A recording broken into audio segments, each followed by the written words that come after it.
So I welcome everyone here for the first of what we hope will be a number of regular conferences in Vancouver, British Columbia. We've convened here as part of a conference which is hosted by the Committee for the Republic of Canada. This is an organization which has been affiliated for decades with the American economist and statesman Lyndon LaRouche, who many of you have had a chance to research a little bit and get a better sense historically of his role in advancing thermonuclear fusion and the defense of sovereign nation states in the tradition of John F. Kennedy, Franklin Roosevelt, which today is coming at a moment where we do have a collapsing paradigm which has been dominated by a multi-decades-long push towards a post-industrial economy of speculation, short-term thinking, and this idea that society no longer needs to produce. We can simply now move into an ideas-based world of consumption, let people around the world who we don't get to see do all of the work. And somehow this utopic model, surprise, surprise, doesn't work, and the entire edifice of speculative debt upon which our society has been built is now in a state of meltdown, with bailouts no longer working, and that whole, all of the thoughts and beliefs that have sustained it are now being put into question, and a new system is now arising. So we've taken this opportunity today to have a series of presentations given by leading members of our organization, which will be divided into two panels, and also friends of our organization who have worked with us for many years, some newer friends and some older friends. The first presentation, the first panel will be emerging from the world crisis into a new system of economic value, and we'll go on until 2:04, after which we'll have some questions and answers, a short break, and then the second panel on the new development paradigm for mankind. So what we can accomplish were the mechanisms for a new system quickly established and the principles of a real scientific system of value put in place to save nation states from this speculative bubble which is falling upon all our heads. So without further ado, I would just make one announcement that we would like people to keep their cell phones off at all times. Conversations should be kept outside the room, and hold your questions for the end of this panel series, and hopefully we'll have a lively dialogue. So I believe I've covered most of my bases here so far. Paul Glumaz will be our first keynote speaker, who will be speaking on the end of the Trans-Atlantic Monetarism and the new reality of a science-driven Pacific Rim multipolar world. And Paul has been a Northwest organizer for Executive Intelligence Review and the LaRouche movement, with many published reports on the imperial usages of anthropological studies to advance an agenda which has nothing to do with humankind. So that can be researched more on our website, and I invite you to talk to Paul after our conference to know more. So I'll leave it at that. Paul, for you. Thank you, Matt. So tonight, in the short time available, I'm going to try to get across the reality that we are now in the greatest revolution in world history. Okay, a revolution you are not being informed of in the media. And so far as I know, no elected official in either Canada or the United States is shouting from the rooftops about it. We've been living in a world ruled by a system which variously has been called the neoliberal financial system, or globalization and free trade system, or just simply the international monetary system. More specifically, many have called it the globally extended British Empire, since its roots are in the earlier British Empire and the colonial period. Its primary center of dominion is in the transatlantic region of the planet. It rules North America in part through associations like the North American Free Trade System, and it rules Europe in part through the European Union. These are all creations of this transatlantic monetary system. Its global institutions, that is, its international pillars, are briefly the International Monetary Fund, which determines whether your nation is worthy of receiving loans from any private or public institutions of the transatlantic region. The World Bank, which gives you loans for projects if you are compliant. The World Trade Organization, which determines the rules of trade by which nations are forced to operate under, increasing the trade, decreasing the ability of any nation to have a full set economy or to produce for themselves. The fourth is the Financial Stability Board, which emerged in 2009 as a product of the bailouts, and it coordinates the emergency actions of its nations to deal with any crisis that might occur because what is called a globally significant financial institution is threatened with collapse. And this is set up to protect those institutions at the expense of depositors and obligations that the bank has. Then you have the group of 7. It used to be 8. Russia's not really with it anymore. And then the group of 20, which is sort of disintegrating right now. The central banks that are at the center of this monetary mission of the system is the U.S. Federal Reserve, the European Central Bank, the Bank of England, the Bank for International Settlements plays a role above them all. The financial and market centers where the prices of things and currencies are decided by market activity controlled by the central banks and the largest private banks, too big to fail, are chiefly in London, which rigs the daily currency values, New York, Frankfurt, also in Tokyo, and the biggest being London, of course, the center of centers for financial trade. The transnational corporations that are part of the system are the huge private oil companies in the transatlantic region, as well as the large food cartels that control shipping and marketing of food all over the world. Then there's a system of control over the transfer and production of fossil fuels on which nations exist, including the manipulation of prices through the markets, as well as controlling the currencies that are used in the trade of oil. Last but not least is the rocket fuel of illegal financial activity based on the global illegal drug trade.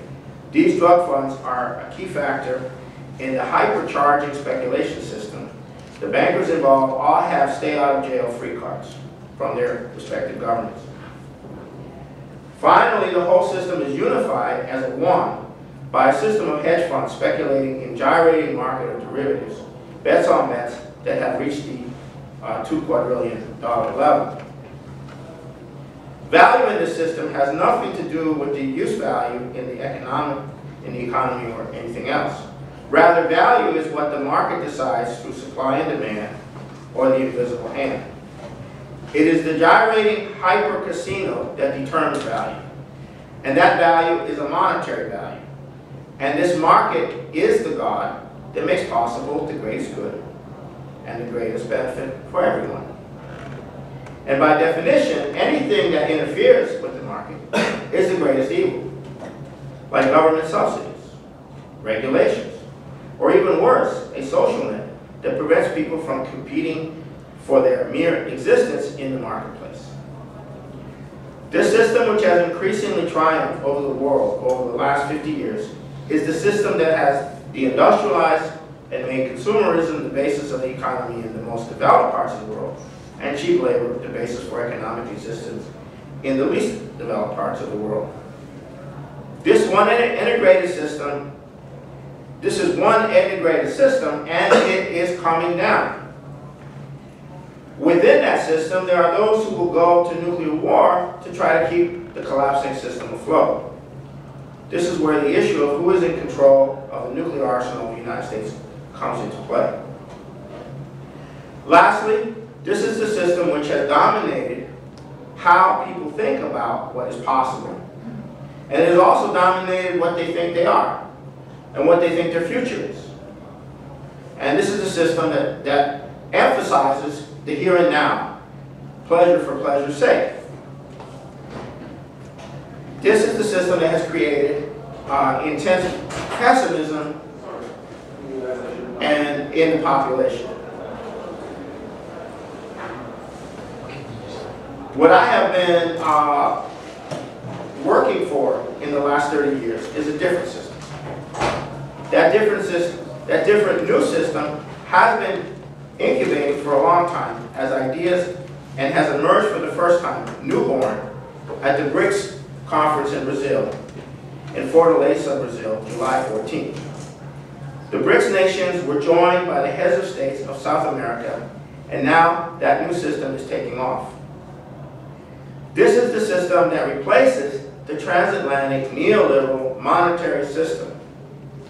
Right now, it doesn't have an official name, but people are calling it the BRICS system. But it has already, in a month and a half, gone far beyond the Brazil, Russia, India, China, South Africa. So what is the system and how does it work? What money are they using? First, it is not a monetary system as such. It does not use money as a measure of value. Second, it functions on the level of national sovereignty, where nations, not bankers, make agreements to assist each other in mutual development. These are centered on long-term infrastructure and agro-industrial transformative projects. Internally and on a national level, each nation's finances or lends to itself in its own credit currency, mobilizing its own resources, and then works out trade agreements in which some cases are backed up by local credit currency swaps, or in other cases, with the profit of future production based on the effect of the development created. The system is not anti-dollar or anti-euro as such.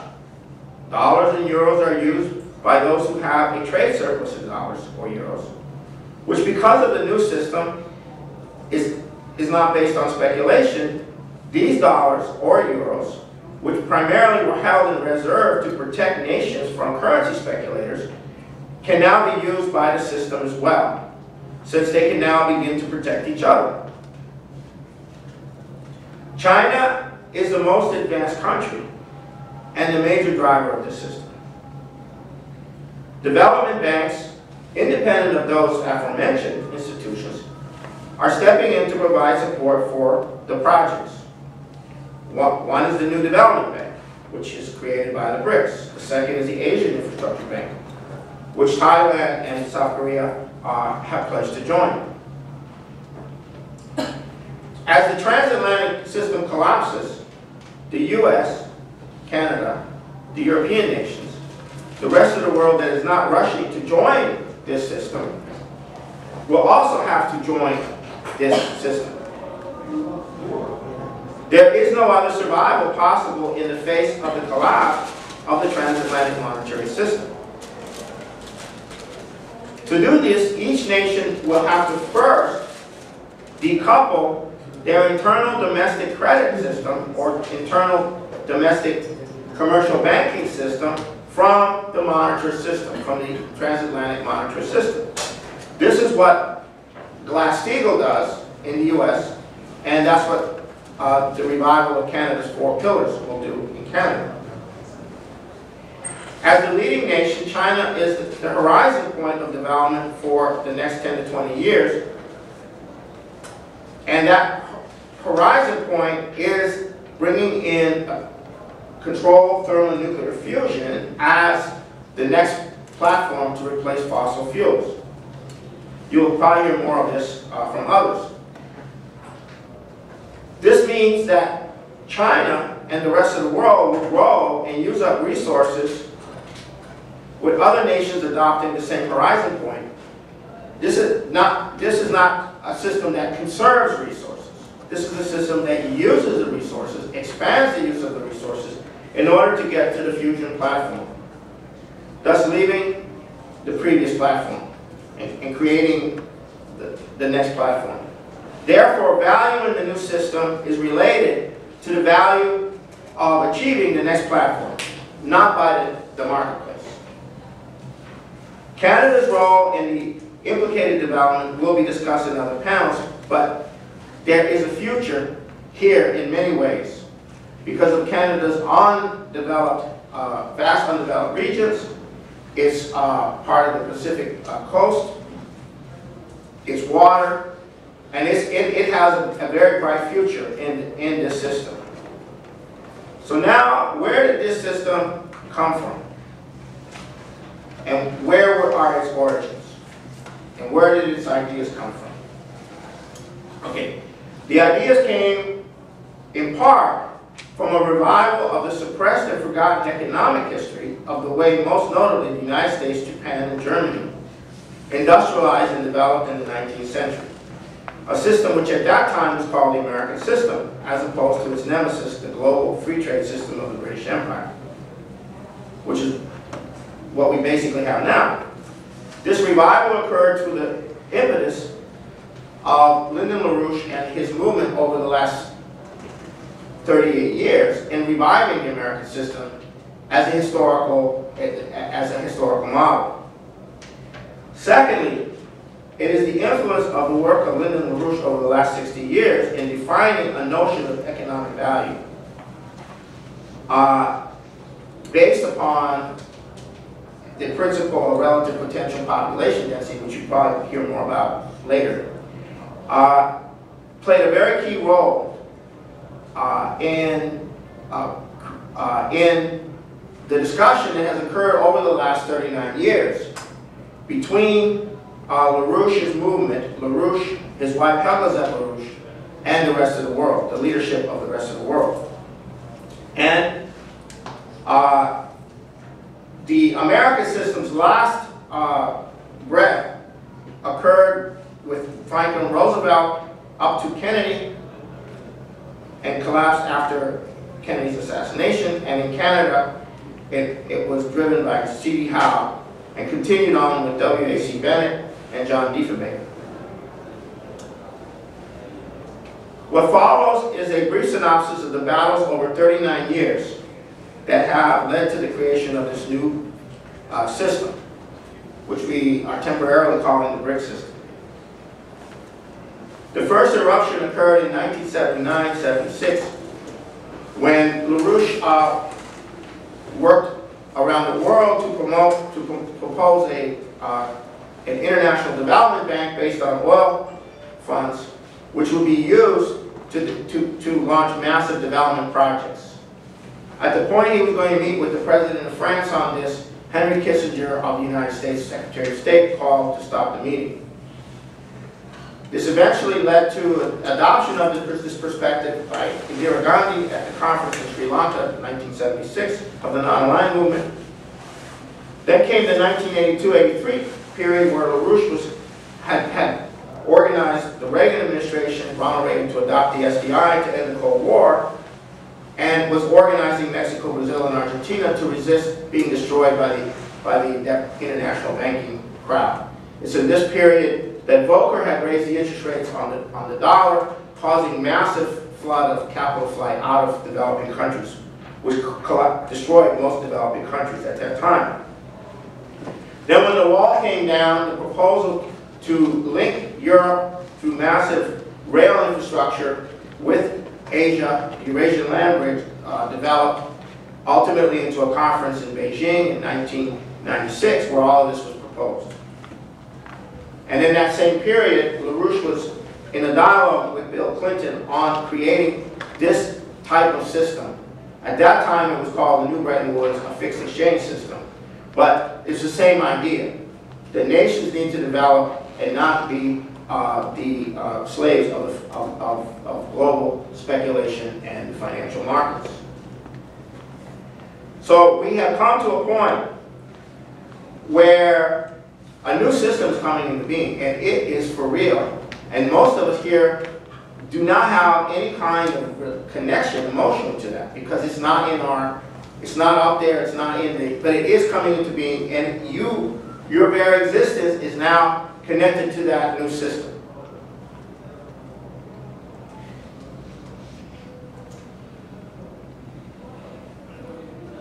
Where's Brian? How much? 5. Okay. So I'll conclude with this, that this new system has in it a profound and different conception of man than the previous system. The conception of man is that human beings are creative and that the creativity of humanity is the essential element of value in the system. And the application of that is what allows for sustained human existence. This new system can only be stopped at this point by a thermonuclear war. And that is the issue right now on the table. This is why you have the issue of thermonuclear war. So I invite everybody to become involved in the battle to make sure that this new system succeeds, and that within 15 to 20 years from now, we will be entering a fusion, controlled thermal fusion platform in a different world, and we will have a different conception of who we are. We will not be rats in a cage. We will not be rats in a maze. Okay, we will be fully human. So I will end there and open it up for